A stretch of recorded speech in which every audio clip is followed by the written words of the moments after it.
Hello there, for those of you tuning in. This is Jack from NFO, and I'm here with Benjamin Cook, our friend and collaborator, to have a chat about music things, promotional strategies, etc. Should be very beneficial if you're an independent composer or independent artist writing cinematic music. If you want to get your music out there and build an audience, then listening to Ben and his journey should hopefully be very helpful for you. So how are you doing, my friend? All good? Very good, thanks. Thanks for having me. That's okay. No, glad to have you with us once again. So, yeah, loads to dive into and discuss, which I'm really excited to hear about. But first, I wanted to wind the clock back because I'm always so interested in how creative practitioners find themselves where they are, in whatever field it is. But I always find with composers specifically that it's never a straight line. It's always some weaving, sort of thing like that. So I'm just interested. What was your earliest route sort of into music? If you can remember. A good question. So I started playing piano when I was 10.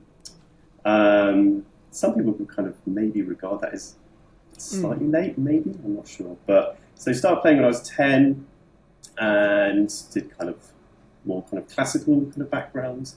Did lots of my grades. And then I did my bachelor's degree in music and music performance. I did that at Canterbury Christchurch University, which was a really lovely university. Really small music department, which is the main reason why I loved it. I thought it was such a... And Canterbury City is lovely. Yeah, I do recommend it. Which was great. Then I did a few years working in a music shop, which was brilliant, selling Yamaha pianos, which was a great, good experience. I really enjoyed that time, actually. And then I did my master's degree in, it says, composing from moving images at City University. The name has changed now. It's City University St George's, I believe, but in London. And that was great. That kind of really improved my writing ability and just watching films and understanding where music really fits in, or just having less music and where it shouldn't be there. I think that was really, really useful. So had a great just 1 year of that, which was fantastic. And then after that, I just spent years just trying to write for short films, mainly trying to pitch for adverts, bits of library music, and it was great. And only until COVID hit, when the whole world shut down, I finally had a bit of time, and I realised that I was mainly writing music for other people, and I hadn't really written any music for myself, and something I'd released on my own. So I realised that everyone was inside and locked down and whatnot. So I finally had a bit of time to kind of just write my own music. And I just went for it, essentially, kind of releasing my own music. And I met you and my strings recorded with the Northern Film Orchestra, which was great. I've just been releasing music ever since. Still working on films as well, and library music and things like that. So, and that's, it's kind of a very brief introduction of where we are today, essentially. Excellent recap of everything. So just thinking back then so piano lessons from 10. You've kind of learned in that traditional way of following the grades, and I imagine you have the song books, that sort of walk you through all the stages. It gets more complex. So did you go all the way to grade 8? Yeah, I did. Did the whole shebang, which was good. I was a bit sneaky though. I think few people do it, where I did skip a few grades because I was just like, I was kind of late, and I knew I wanted to do music in the future, but like the university needed to have grade 8 in order to get in. So I was like, I think I skipped grade 3 and grade 6. I didn't have time. So, but yes, I did all 1 to 8 just so I can get in, essentially. So you got them well drilled fingers. Yes, pianos and everything, which I'm sure comes in very useful, because what I always find, like, I'm a guitar player, so that was my first instrument, so I did grade 1 exam, and then I probably got up to, I think I could have maybe done grade 4 or 5, sort of when I was having lessons, but I never really learnt in that way. I just sort of found songs that I liked and I tried to learn how to play them, if you know what I mean. Yes, Looking back, I didn't really challenge myself the way I should have done, but then I was like 13, so didn't really. I still think it's good. Things when you're that age. But, so I'm just always interested in sort of the different ways people learn. But, I think it's great. I imagine then when you get to that uni level, especially on a performance degree, where everyone's grade 8 and everyone's been through that same sort of process, then it's like, how do you, what are the things that sort of make people different once they're at that stage? Yeah, 100%. I always wonder, because I guess people who learn like me sort of, you know what I mean, they never get the bad techniques corrected out of them, so they almost become like part of the way you play stuff, if you know what I mean. So whereas I guess if you learn in a more traditional way, you have that grounding of like the correct way, the right way of doing stuff. Like I imagine with piano, it's like posture and using the right fingers for the right things. You're not being inefficient and stuff. 100%. Yeah. So I'm sure that gives a really good grounding then. It does help. Yeah. But I do envy people, and it's not really pushed as much in that kind of education, but like just trusting your ear and ear training. I think that's having quite important. Good ears and good sort of listening skills is key. 100%. So in that, then there was never a single decision to become a composer. It just sort of naturally emerged. Would you say? Yeah. Well, after my bachelor's degree, I was just doing little bits, just playing, just composing little bits and like little bits for films and little clips of adverts, and I really enjoyed that side of it. And especially, I didn't think it was possible, really, which sounds crazy, but I think maybe slightly delusional. I just went, I'll go for it. Why not? I always love film music, and I still think to this day it's the coolest job in the world, personally. But I didn't really think it was possible until I was like, I'm going to go for it. I'm going to do my master's degree and build a portfolio and go for it. And then when I got accepted, it was great. Just it was nice to have just that confirmation that I could do it, and so that was great. So I'm glad I went for it. Yeah, absolutely. So I speak to a lot of composers. It seems like a master's a pretty tried and tested option.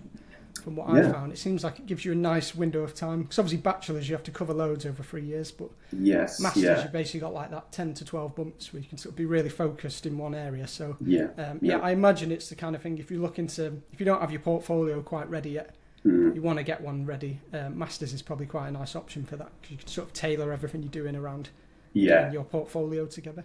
100%. And I think just having just a year just to purely focus on music. 3 years was great anyways in your bachelor's degree, but I think for me, I was still young. I didn't really have a clear direction of what I wanted to do, but at least with the masters, I was like, okay, I'm going to spend a year, and there's nothing, I still think there's nothing better than just all you have to worry about is going to lectures and listening and watching films. It's nice to fully immerse yourself within it, just let your brain sort of be fully sort of swimming in all the musical ideas and things. I love that. I loved it. So it is great. And like I say, getting that time and just fully, and just kind of deciding what you're good at or realising what you're good at as well. So what kind of styles you really excel at, and maybe other styles you're not as comfortable with, and working on those, I would say. So you said then when you finally got to writing music for yourself, as it's something you'd not really done because you're writing for, I guess, either assignments or like film projects or things like that. But was there like a common thread with the music you end up writing, with maybe things you'd done in the past, or was it sort of a new discovery? So I'd say your music, I wouldn't say it's all the same, but it feels like there's like a world it belongs to, if you know what I mean. Sort of that cinematic, kind of like expansive kind of feeling, I would say. Yeah. No, I agree. Was that something you just naturally started writing, or did you have to discover that, you think? I found it quite I find it quite easy to kind of get into. I like when I was learning to play piano, I used to love playing Ludovico Einaudi's pieces. So I love that kind of neoclassical piano. So I always wanted to kind of create in that style. And then I love Max Richter's music. So having his kind of really cinematic sound, as well as like Ludovico Einaudi's quite it's cinematic as well. But quite nice to play on the piano and quite nice to listen to as well. I think it's quite nice to have those combinations. So those inspirations really helped me to find my sound. Definitely, yeah, they were the big players in that idea. It's interesting that you mentioned the COVID timing, because I feel like there was a big sort of kick-off in all that style of music. Yes. Definitely in the past few years. Like, obviously we can get onto TikTok and all that in some time, but it feels like that style of music massively exploded, maybe amongst people who probably wouldn't have listened to stuff like that before. Yeah. It seems like definitely more instrumental music, more of the neoclassical sort of cinematic things, it seems. So I think it was maybe, whether or not it was to do with the pandemic or people just, their musical sort of horizons are expanding. So that's quite interesting. So during the pandemic, that's the first time you had a good chunk of time just to write for yourself then, with no kind of distractions or other things. Then a good chunk of time. I actually went back home and stayed with the family during COVID as well, so a good chance to save a bit of money as well. I think I'm not the only person, I definitely know I'm not the only person who went back home with their family. So just having to save a bit of money, go for these recording sessions, and it was great because then once I kind of created all the music, I felt like just booking yourself a recording session with either yourself or with other people is nothing better than just learning on the job. So I'd never done that just purely. I had you have some recording sessions slightly in uni, but just having it on your own and your music, and it's purely about you. It's a different experience, and you've got to make sure everything's right, everything's notated properly. And that's a big responsibility. So doing that was it really, really helped me to understand what that process is. But after I did one, I just felt so much more confident to do others. So now it's a big day when you do it, but it's not as scary as the first one. I think the first one's always just daunting because you don't fully know what it's going to be like. But I always think that it gave me a different appreciation for music, like hearing your music being played. It also made me realise not to worry as much about the fine little details, perhaps. I agree. If you trust the musicians to make it sound good, they probably will. Whereas I was maybe trying to overwrite stuff. Yes. Exactly. Sometimes it's okay, which I think is what a great attribute of your music is, that it's not overwritten at all. I feel like all the elements are strong, but then there's not too much going on, and they all sort of support each other. Kind of thing. But it's easy to think, say if you've got a first quartet or string session or orchestra session, that you've got to do the most complicated thing possible to show all your chops. Because you've got one chance to show how good you are. But I feel like if you try and show how good you are, it can end up sort of getting away from what you're trying to achieve. It's better to just try and write some good music. And let other people decide if it's good or not. True. Absolutely true. Absolutely. So just recapping that artist journey then. So was it 2022? It's that first batch of recordings we did. Was that your first release, or did you already have piano pieces? No. So we recorded together in 2021. So that whole year I was just getting everything ready, and then 2022 is when I first started kind of releasing the music, which was good. But it does take a while. It does take a while to kind of finalise and everything coming together. So yes. No, it must be nice to look back. Now you're kind of on the other side of that whole period. And now you've built your sort of audience as an artist. Just looking back at that sort of first step. Can you remember maybe what it felt like publishing? Because I think was it Blossom, the piano piece? So maybe putting that one out and then knowing that you had the other two to come that had the strings and things. Can you remember sort of how that felt maybe?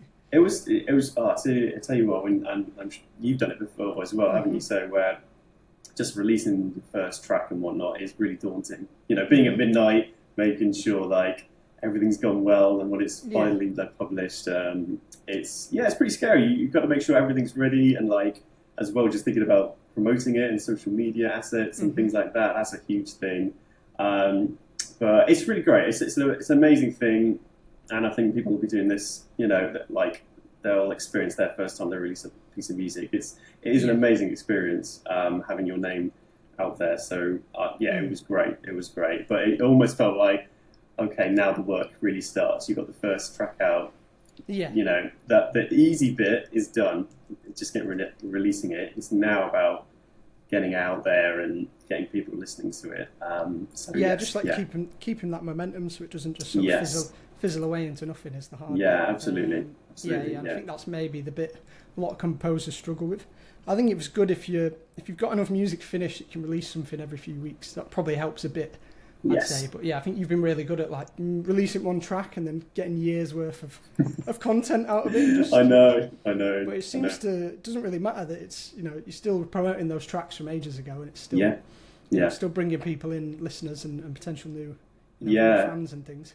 I think it's really important. I think, and I think especially with instrumental music, I genuinely think that there's a longer shelf life with instrumental music compared to other genres. So you have that in mind, you can, in theory, just keep promoting it all the time. I think there's a real stigma in terms of like, I've released a track and need to just be thinking about the new track and just promoting the new track. And I did think that for a while, but it's, you know, you've got to think of it as assets to use. You want to be constantly promoting them. And like, for example, Blossom came out in 2022. I'm still promoting and doing videos on social media about it and doing little clips. But people are still finding the music, even though it's 4 years ago and whatnot. So, I think that's really, really important to kind of just keep doing. So you use the word assets there, and I think that is a good way for composers to maybe think about the stuff, even though it kind of commodifies your music and things. I think if you can sort of get over that hurdle, it is the right way of looking at it. Because, for example, you could have saved some money if you didn't get the session videoed that we've done. Then you would have had less assets, and then would you maybe have been able to promote it in the same way? You would have had to change some of your promotion, wouldn't you? Yeah, you would have had the live string things to fall back on. So it's things like that I think is beneficial, that if you are going to pay to do a session, you know, get the most you can out of it. Even if you can only afford like a 30-minute slot for a couple of minutes of music, then you know, it probably is worth. And then, you know, even if you can't use the in-house video team, like try and get some kind of video out of it, just so you've got something. No, 100%. Can make a big difference. Yeah, I agree. So in terms of building your audience then, I mean, you've done a really remarkable job from what I can see in terms of figures. But has it been a steady, if you were to look at the line on the graph, would we see a steady thing, or is it big jumps? Have there been those big leaps? Yeah, I feel really guilty about it because so I'll put it this way: I haven't stopped promoting it in years. Like for years and years, I've been promoting it. Yeah. And I'm sure you're probably sick of seeing me promote all these videos, you know. And like for years and years, it was just getting 200 views, 300 views, you know, 100 views. If I got over 1,000 views in a video, I was like, oh, okay, I'm really happy with it. Yeah. But I was doing it pretty consistently, especially on TikTok and Instagram and YouTube.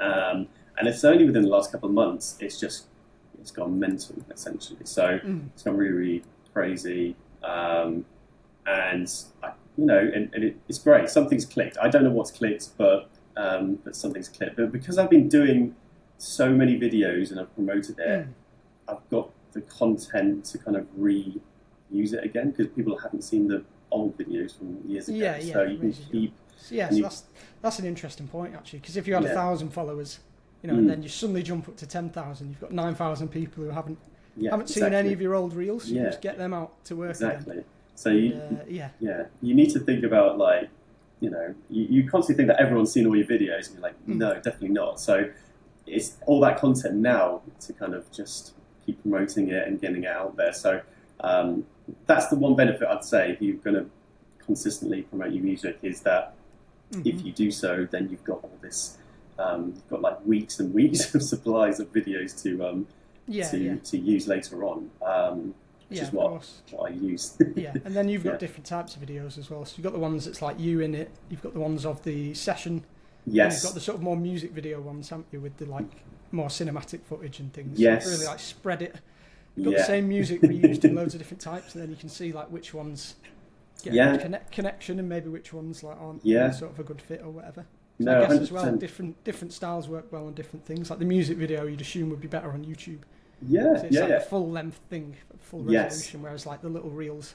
That really good one where you're just pointing up at the words above your head. It seems to be like the most popular video you've ever done. But I know. Yeah, I get bullied from my family about it. No, I'm joking. But like, it's like, these kind of silly videos. But It's I'd say the big thing is captions. Captions are really, really good for like getting people to read and keep them hooked for watching the whole of the video. Do you think that needs to be written in a certain way?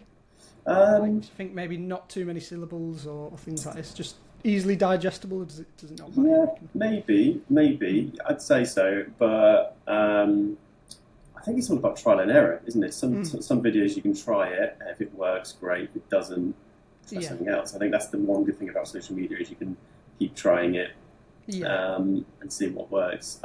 There was a few people who use similar captions that I use, and I definitely know that people have stolen ideas and captions from my videos. And social media is like that. You can't really own captions, I don't think. That's the thing. So if you do see other people's content that are working well, you can definitely get inspiration from them, I'd say. There seems to be a lot of that going on. There's always like the zeitgeist style of posts that are like the current trend of video type of do.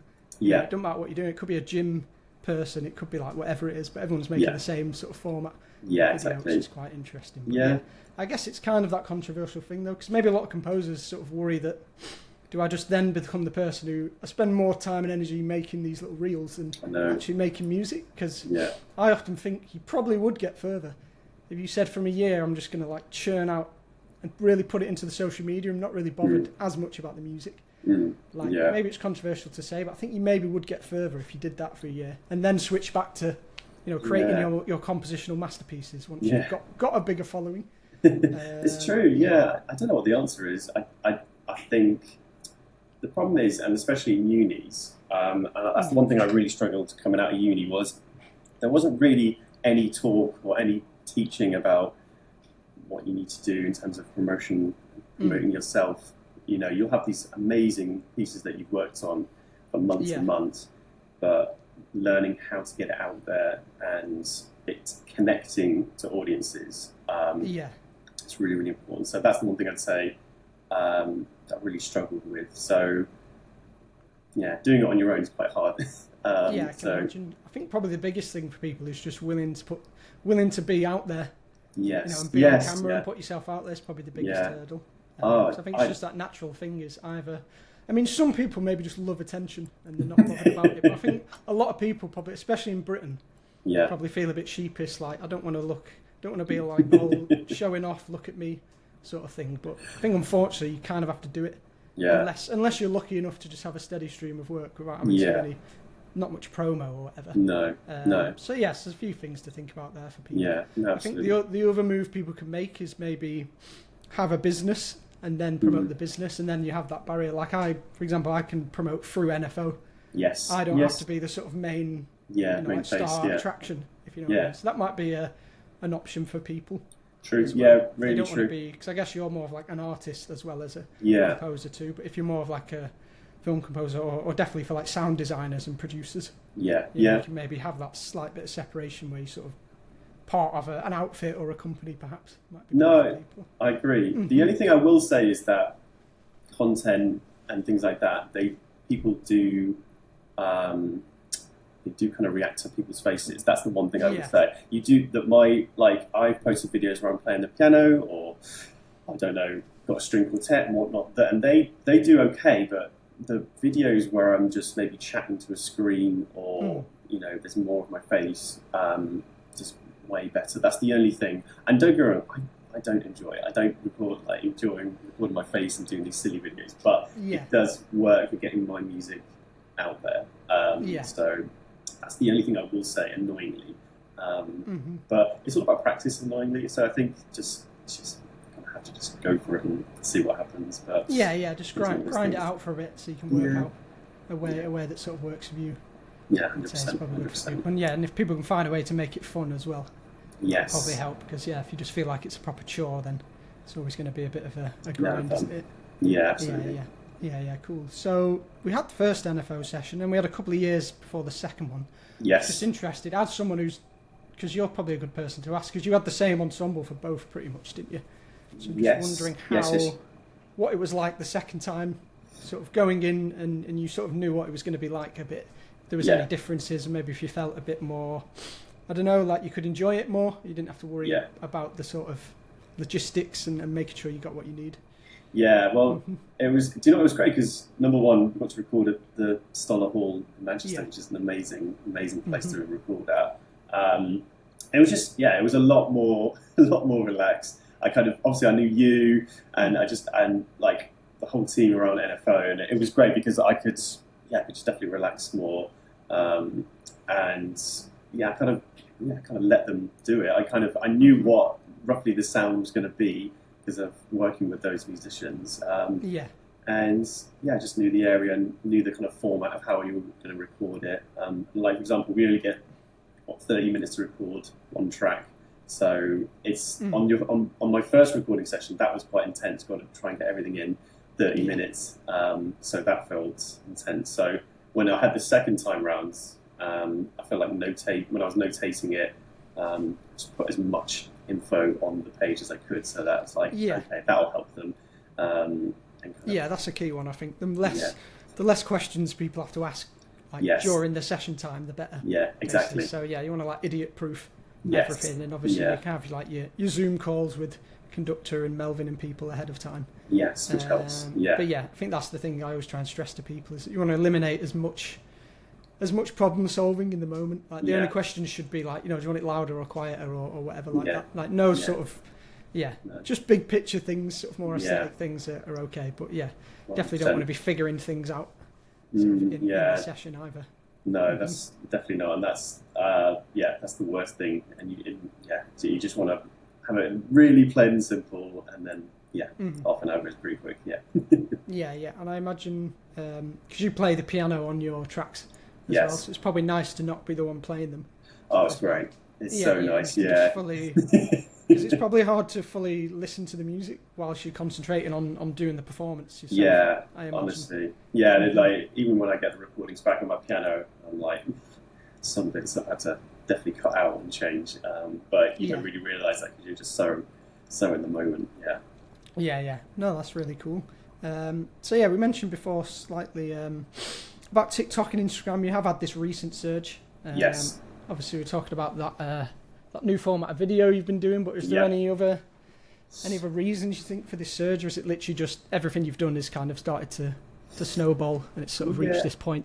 I think it's been a lot of trial and error. So if I post a video, is there like a really long bio? Is there loads of hashtags? Is there loads of writing on the screen? Is there lots of my face?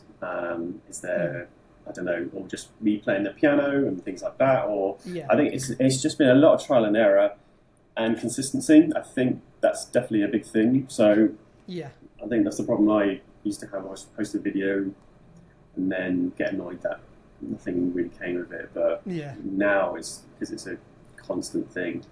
I've had to really build into my routine as a composer every day, just thinking about it, and that's taken years to.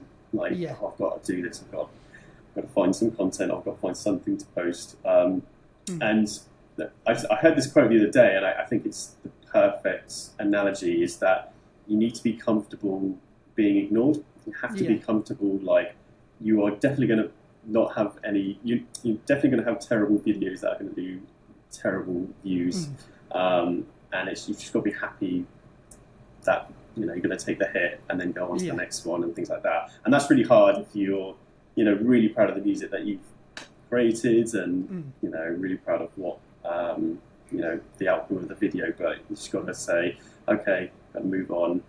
I've got to think about the next thing. And it's all about connecting your music to the audience. How can I get my music connected to the audience? And that's really, really difficult. I'm only saying this because, I've had a tiny bit of success recently on both, TikTok and Instagram. But it's all about consistency, I'd say. Yeah, I can imagine. So in terms of sort of milestones and streaming sort of numbers and listeners and all this kind of thing, do you have a sort of picture in your mind of where that's up to now? I was trying to add up your streams on your biggest tracks when I went through, and it's pretty high now. It's getting there, When we had the last blog post we did, it's definitely jumped up a lot since then. Yeah. No, it's been great, and finally hit over 1 million streams on Spotify, which was great.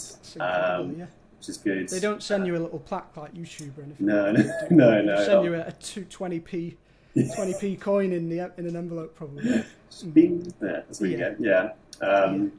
No. It's been great, and like for me, I'm actually more proud of it because I'm not signed to a label. Haven't done anything to do with labels. No publishing or anything. It's just 100%. Yeah, it's just 100%, and that's just me posting. I'm just trying to get it out there for years, and so I'm more proud of that aspect of it than other aspects. That's an insane achievement. That's part of the reason why I wanted to get you on here, just to say to composers it is doable. Yes, it's difficult. It will require work and effort, as all things will.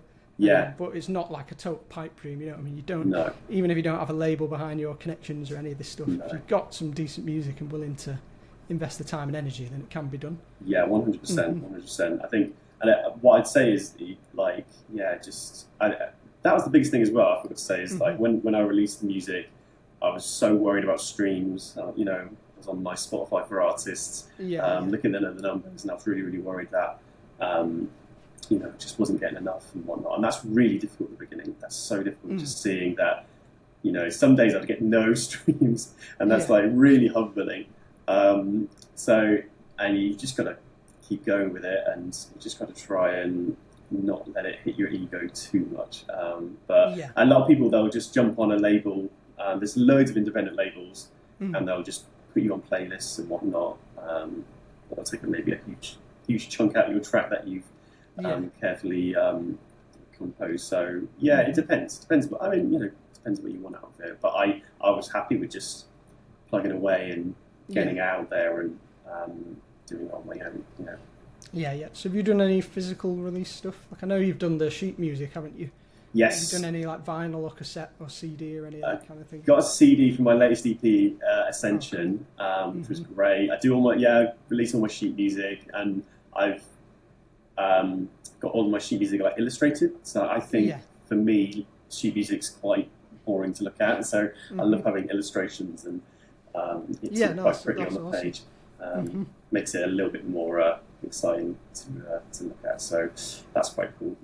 But it's quite good to kind of get that side of it out. That's nice having your own sheet music and your own CDs. I would love to get vinyl one day. I think when I do an actual full album, I think it'd be great to get. You could build up to it, or do like a compilation of tracks once you've got like enough to fill it. I think vinyl would be the other side, because obviously Spotify. If you can get like big numbers, you could probably do okay. Monetarily, but it seems like you have to be in the multiple millions a month.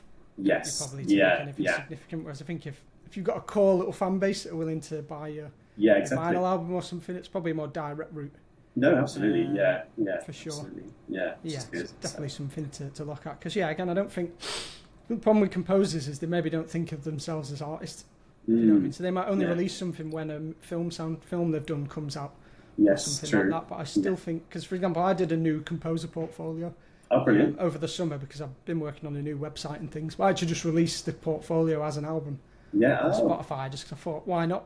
It can't hurt just to have it on there. But I feel like a lot of composers maybe don't think of themselves as artists in that way. True. So perhaps they could have more success than they think by sort of releasing more stuff, even if it's not for the portfolio or not connected to a film. It's like Aphex Twin, for example. A lot of his stuff is kind of like musical diary.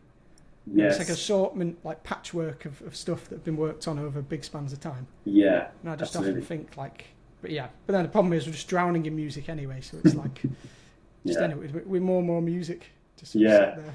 I know. To find. I think it's good though to release. Just like it's quite nice to have. It's quite nice to just get it out there. It's quite so many times that I've recorded something. I'm like, is it good enough or whatnot?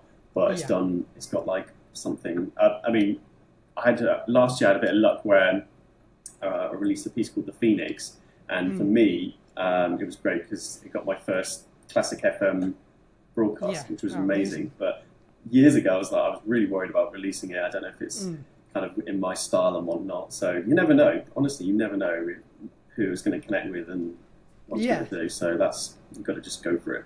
Yeah, of course. So in a bit of homework for this interview today, I did go back and just sort of look at your tracks and some things on social media. I was trying to identify some common themes on the way you promote your music and sort of things you've done to build your audience. So I've identified 4 things. I was just going to run them by you. It'd be great to hear your insight.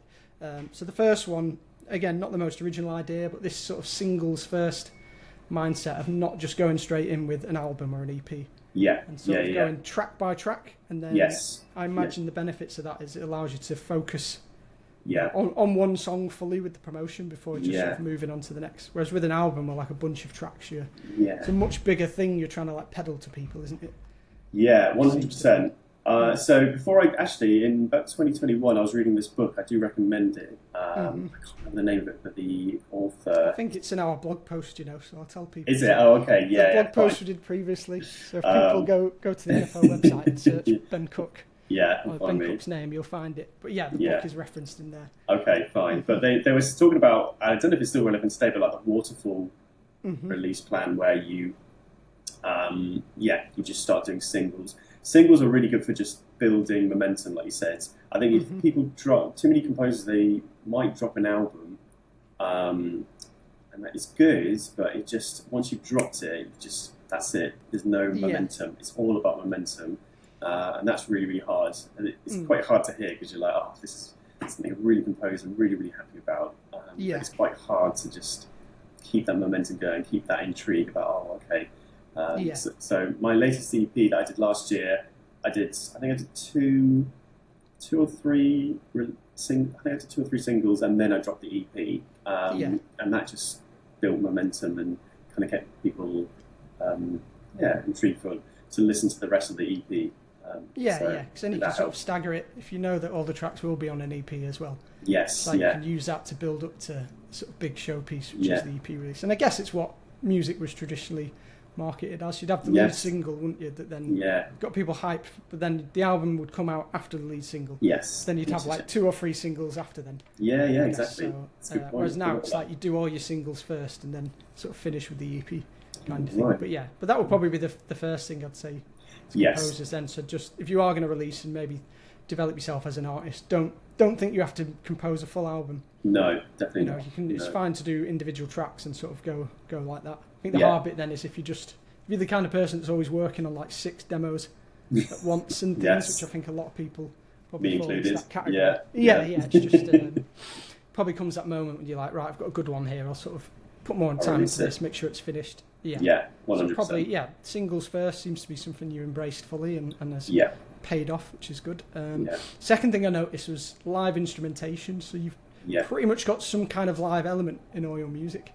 So I imagine you've just done that because that's what you enjoy to write, but I don't know if there was any conscious decision in terms of how that helps with maybe the audience development side of it. The fact that it's like real music essentially. It's not sample based. It's been properly played and performed. Whether that has any sort of extra potency. Yeah, no. To be honest, I and this is me being slightly arrogant, but I just didn't want. I just didn't want it to be MIDI based. I was kind of, I've been like from film schools and you're just so used to MIDI, and so I wanted the sound to be completely mine and unique, and that's only done by live instruments, I think personally. So you can't. It's that human element, even if it's you just slightly hearing bits of the pedal and things like that, or the strings, and it's just it's real. So for me, I can always I think 8, 9 times out of 10, if you listen to a classical music track or neoclassical, I can definitely tell if it's MIDI or if it's live. So having that live instrumentation just made it way more unique, I think, to the sound. So if I can, obviously it's like 10 times more expensive to hire out a piano and strings, but it's that's why my music takes a little bit longer to get released. But I just think the outcome is so much better personally. That's what I'd say. No, absolutely. That's all great stuff. So the other thing I noticed then, I mean, obviously we've discussed, you've got a lot of different types of content. You've done this trial and error thing of figuring out what works, but I feel like the common thread between a lot of it is sort of showing the process rather than showing the finished product. Yes. If that makes sense. I think you've done a good job of like saying, here's the track, and then here's the behind the scenes of the recording session, or here's like early me playing the piano or showing the strings and things like that. But I think, yeah, it seems to be the more you can document the actual process of making stuff, that's a really good reserve to tap into then, you know, if you are trying to promote the music after. 100%, 100%. I think it's great. It's, you know, on the days are crazy because you're, you know, trying to record and whatnot. But if you get as much as you can filming-wise, it's great for the future. And again, just reuse it, rechurn it. You know, for a lot of content, I use like throwback things. So like, I'm like, oh, this is what we did last year. I mean, I might even do some, you know, with ours like that we did in 24. So I think it's great if you can just to behind the scenes. People love seeing how it's made. So I think it's great if you can get it. Yeah, of course. I think the challenge there just becomes, like you were saying earlier, just getting into the habit of always grabbing bits of footage or whatever it is, or whenever something good happens, sort of in the moment, trying to sort of capture it. Yeah, absolutely. So, yeah, I always have the problem, just my phone always runs out of storage. So many videos on there, which I'm sure happens to you, so you have to like offload them all. I know, like so annoying. Yeah. I think that it'll pretty much be standard in a few years where every studio will have like built-in, you know, like the content capture cameras. Basically have CCTV running 24/7, like picking out all these little moments, perhaps. Well, people need it, why not? Yeah, absolutely. Useful. I mean, it's obviously once you've got an audience, the game kind of changes, I imagine, a little bit once you're kind of a bit established. But definitely, showing the process will help a lot of composers, because it takes the brain power away of thinking, oh, what do I need to post? Because you can just, you've got that sort of, as I say, that mind, you can sort of, that reserve of videos and things you can tap into to put things together. Yeah, 100%. Yeah, it's great. It's great to get. So we've got the singles first, using live instrumentation or the human element, which I think is a beautiful way of putting it. We've got the process sort of based content, and then finally was the learning and adaptation. So I think you've done a great job of, like you say, the trial and error, not just trying one thing and then sort of getting disheartened. You've tried loads of different types of things, and you've been able to identify like what are the sort of common patterns I've noticed. Seems to help with yours. And I think it's just being willing to adapt, as well as, like you said, being willing to be ignored and maybe go through that painful period. I'm just curious, so with the trial and error then, there's no like back panel in Instagram or TikTok that says this is the reason it didn't connect. You always have to sort of detective it, or sort of reverse engineer, you think, of maybe what the reason was. I think there is like whatever the insights and whatnot, but you know, it's like how quick can you hold the audience, right, or hold their attention for. I think that's probably the one thing that is, you know, that you can kind of see that on a graph and whatnot. But why certain content is better than others, and I think basically do the same video. I don't know why. That's probably it's like strange, imperceptible. Yes, yeah. But I think that's probably a good thing for composers to latch onto, that idea of, if you can get people in, you know, if you can get people to stop scrolling or just hook them for that initial few seconds, that's sort of like most of the battle. Yeah, 100%. Basically. Then from then, it just depends on, you know, if they like your music or whatever. Basically. Yeah, so that's probably, just tweaking like the captions or the type of video or like the colours or whatever. Because I imagine, do you experiment with like black and white and colour, for example? Would that be one of the things I haven't done? But it'd be quite cool, actually. It'd be quite cool to see. It might work well for them flashback ones, you know, to make it feel like it's like in the olden days. That's a good idea. Black and white. Might steal that, Well, you never know. Still going in like 50 years, you can do the 50-year throwback to like the original stuff. It's all content, you know, it's all fine, I can use it. Yeah, absolutely. So I think, is there anything people can do to help that learning and adaptation? You know, is it good to have a Google Sheets with putting your sort of findings in there, or is it more just sort of, you know, trial and error and sort of instinctively figuring it out? I think a really good way is, if you know what your style is and what your kind of music is, and you see other people on Instagram or TikTok doing the same thing, what are they doing? And you can kind of just adapt their content. You're not stealing, you're just kind of inspiration. So I think that's a really, really good way of finding ways to kind of generate ideas. So is that like, so in your case, it'd be like you looked at other neoclassical and sort of artists in that sphere, but someone else might be a totally different genre. It might be more like world music, or it might be something a bit more classical. So so you can see what other composers have done that's worked as a template, and then maybe start there and then branch out. Be a bit more experimental. Might be a good sort of template for people to follow. 100%. I think, just get some inspiration, see what content you've got, and you can mould it to that, and just go from there. It's a very personal journey as well. So I don't know. For me, this has only just worked recently, so great. But each person's got their own kind of personal way of doing it. So, but I think that's a really good way of kind of getting into it. Yeah, cool. And then, are there any composers that you kind of look at as that you think are a good case study or good people to sort of follow in terms of the way they use social media, the way they promote themselves and their music? Oh, it's really annoying. I completely blanked their names, but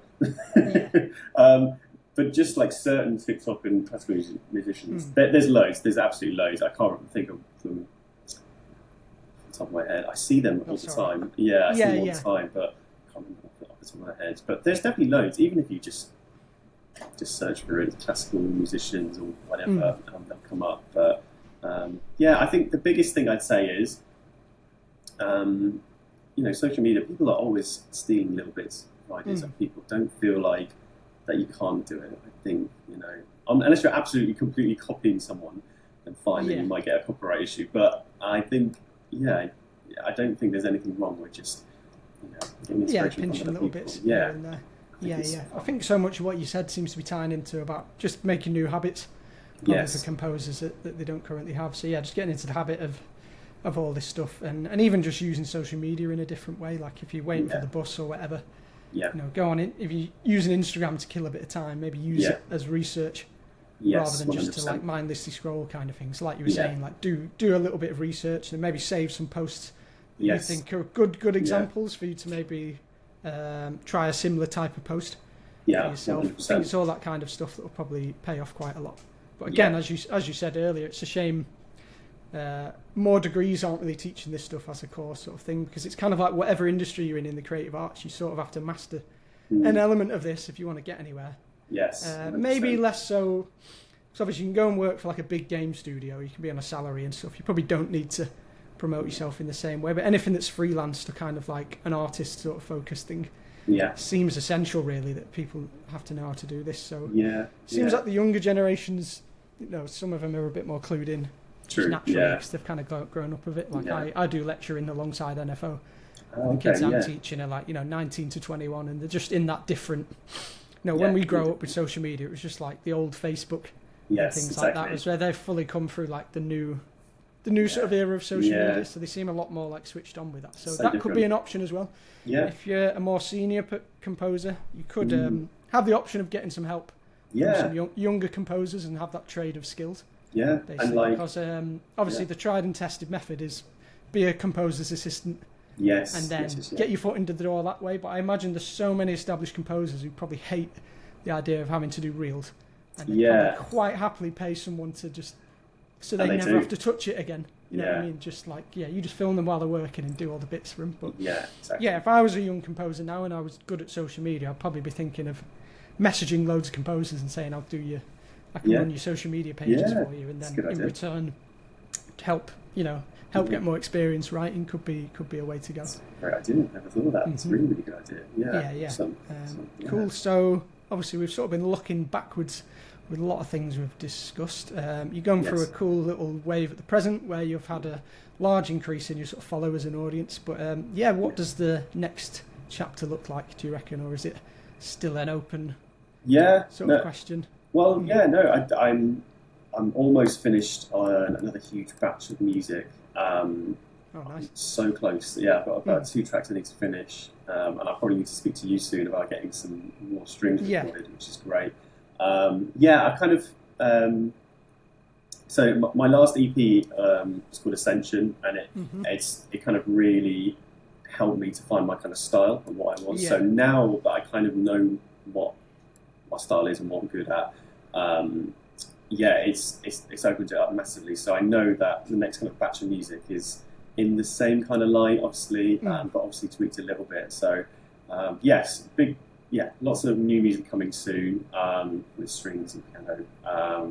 And a couple of few projects, which is exciting. Obviously can't talk about it at the moment, but just things in very, very early stages as well, which is exciting. So Yeah, no, it's great, and of course now because my music's kind of popped off a little bit, I'm performing a lot more now, which is really, really exciting. Oh yeah, yeah, that's excellent. No, so- you're doing like the gigs at the South Bank and things, haven't you? Yeah, which was great. Previously, so no, Yeah. hopefully you can do one up north. Yes, Sure, yeah. Me and the guys will come down to show our faces. Yeah. Is there like in Manchester? Like, I'd love to know if there's any great venues to that kind of do native Yeah, I classical. mean, you've got Stoller, which Yes. to be fair is reasonable priced for Is it? for the calibre of venue it is. But yeah, I guess Yeah. it just depends if you want more of a classical venue, if you Yeah. want more of, because Manchester's got a lot of like rock and roll style Yeah, bars and things. It's that Yeah. kind of city. It's a bit like, if you've ever been down to Brighton, it's a similar Yeah. kind of vibe there. But yeah, there's definitely places.